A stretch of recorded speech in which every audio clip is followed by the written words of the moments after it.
Everyone knows that the Seven are Vought's premier team, marketed as the strongest Supes to exist anywhere in the world at any given moment. At least that's what it was meant to be, before Homelander added Sage, whose brain can regenerate but whose body is still vulnerable to bullets, and also Firecracker, rest in peace. And yes, that definition did include the Deep, because he might have been an utter doofus, but he was also an incredibly strong doofus. But is the Seven where all of the world's strongest Supes end up? Not exactly. These are the top 10 strongest Supes who aren't members of the Seven, and the 7th entry on this list isn't someone you'd expect to see, as ironic as it sounds. Without further ado, let's get right to it.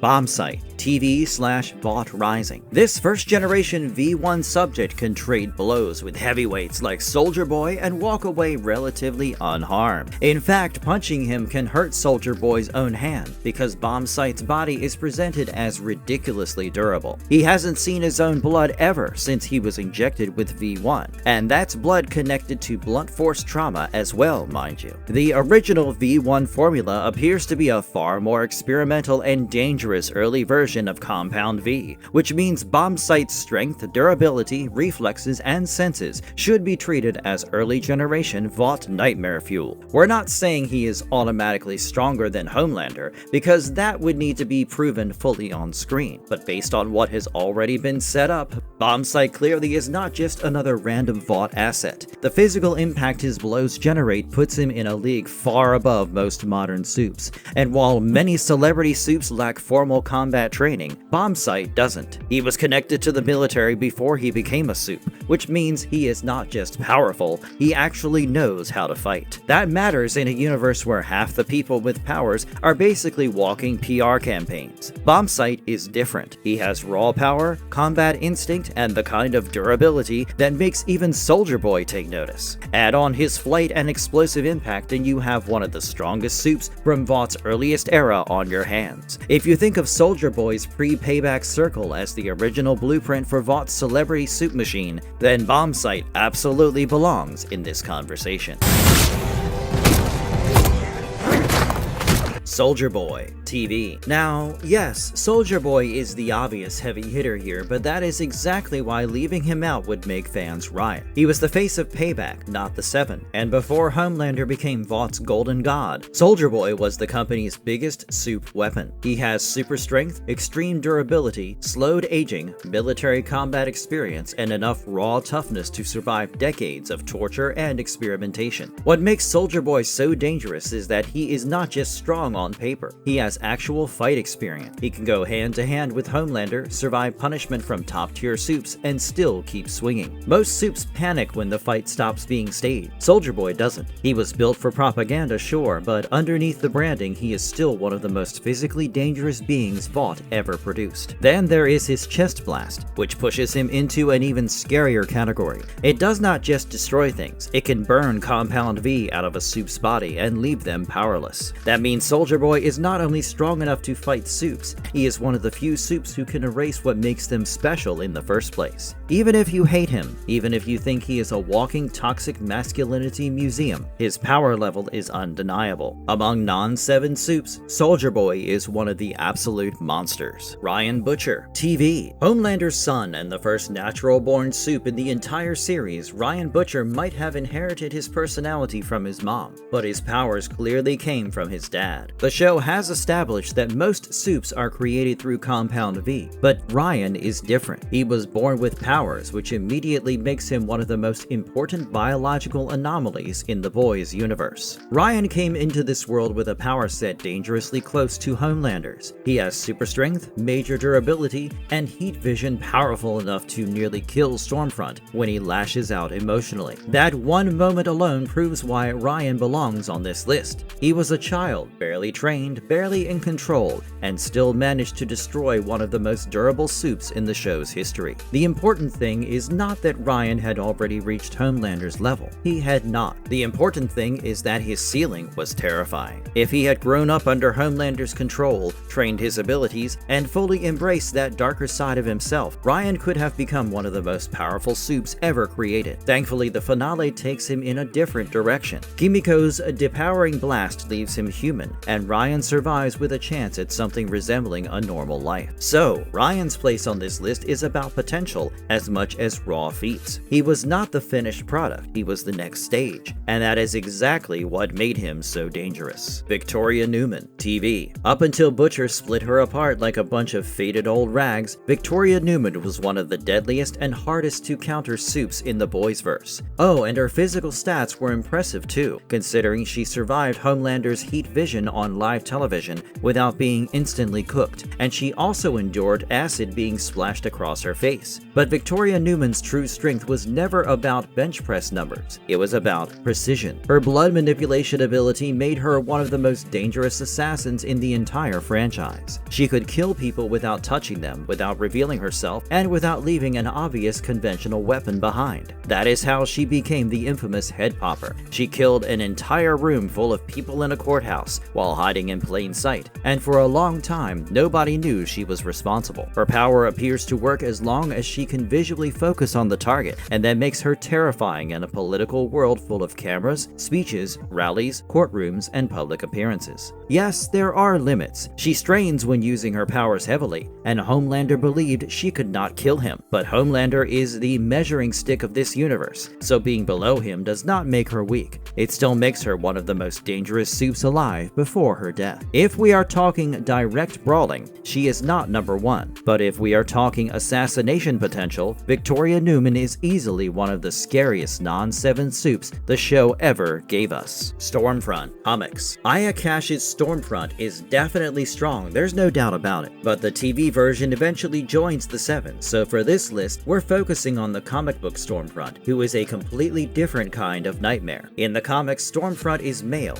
openly tied to Vought's Nazi organization, and functions as one of the company's most important early Supe templates. Comic book Stormfront is not just another lightning-powered brute. Its genetic material was used in connection with Homelander's creation, which tells you how important he was to Vaught's long-term Supe program. That does not mean he is stronger than Homelander, and we are not making that leap, but it does mean Vought considered him valuable enough to build from, and that alone puts him in rare company. Power-wise, he has the classic top-tier Supe package: strength, durability, flight, and electrical projection. He is arrogant, brutal, and stupid in the way only a comic book fascist Supe can be, but he is also extremely hard to put down. In the comics, he survives a serious beating from Butcher's team before finally being overwhelmed. His death is not a clean one-shot victory. It takes multiple attackers and sustained violence to finally end him. That is why Comic Stormfront stays on this list. He is not here because he is subtle. He is here because he is one of Vaught's oldest, nastiest, and most physically dangerous non-7 powerhouses. Malchemical Comics. Misha Collins playing Malchemical in the show was kind of perfect, honestly, because after all the intensity of Castiel, my guy finally got to cut loose and have fun. But TV Malchemical is not the version we're really talking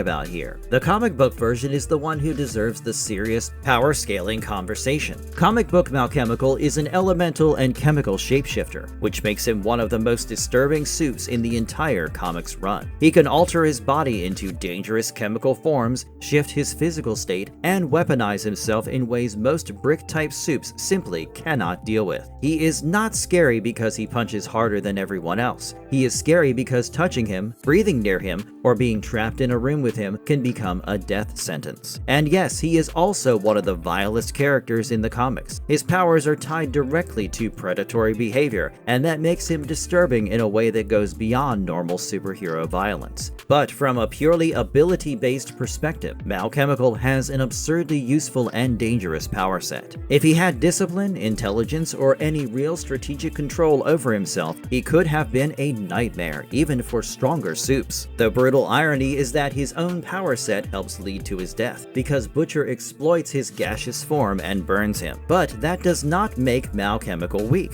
It just proves that in the boys, even the most dangerous Supes can be beaten.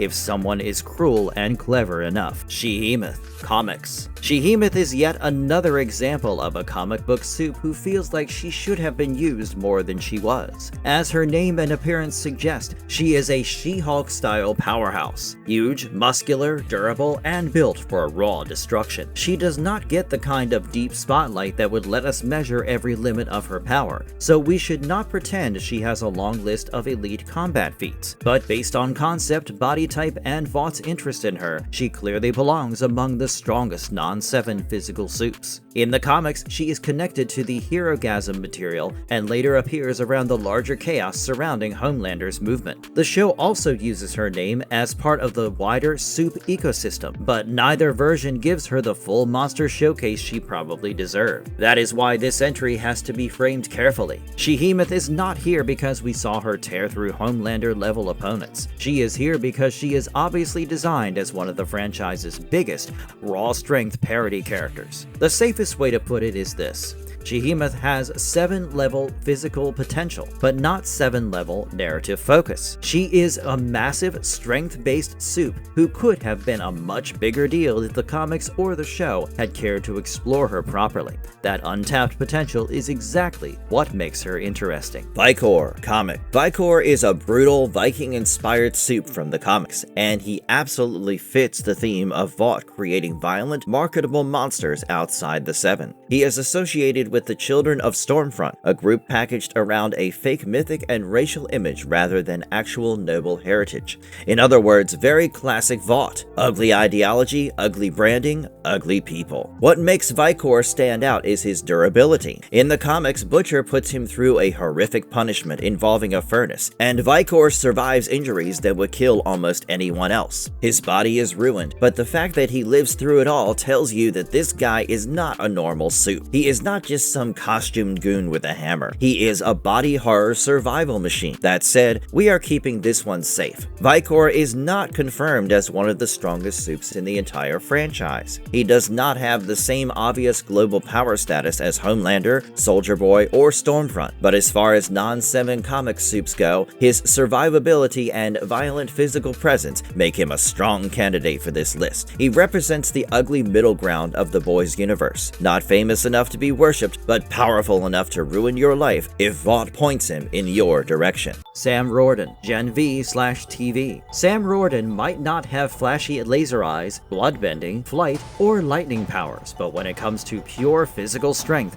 he is one of the most terrifying young soups Vought ever produced. His powers are brutally simple: overwhelming strength, ridiculous durability, and enough raw physical output to make trained adults and armed security look helpless. The scary thing about Sam is that his ceiling never feels fully measured. He can rip through people, overpower opponents, absorb punishment, and keep moving like a human wrecking ball with trauma issues. He is not graceful, he is not strategic, and he is definitely not stable. But that is exactly what makes him dangerous. In a world where many soups rely on branding, gimmicks, or one signature ability, Sam is basically the answer to the question, what if Vought created a walking concussion? He also stands out because other soups treat him like a problem, not just a student. Most God U kids have powers that look good on camera. Sam's strength is different. It feels closer to old school brick type dominance. Throw him into a room and the room becomes the victim. His mental health struggles and hallucinations make him unpredictable, but none of that reduces the fact that physically he belongs in the conversation with the heaviest non-7 hitters.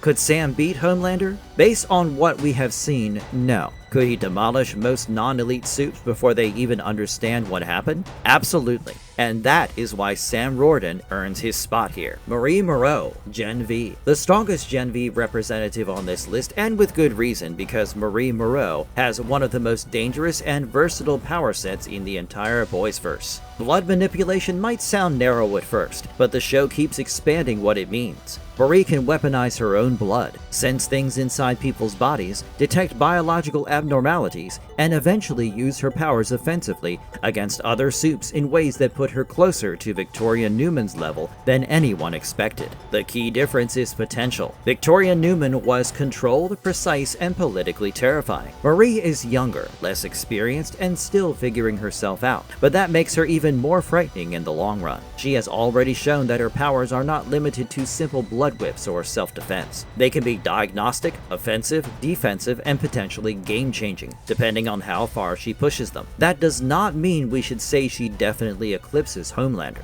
That would be too much. Homelander still has a ridiculous overall package: flight, speed, durability, heat vision, and decades of intimidation behind him. But Marie has something different. Her power attacks the body from the inside out. Against most Supes, that is a nightmare matchup. And because Gen V ended after Season 2, Marie's ultimate ceiling remains unresolved. That is frustrating because she had the potential to become one of the most important Supes in the entire franchise. But even with what we got, she belongs on this list.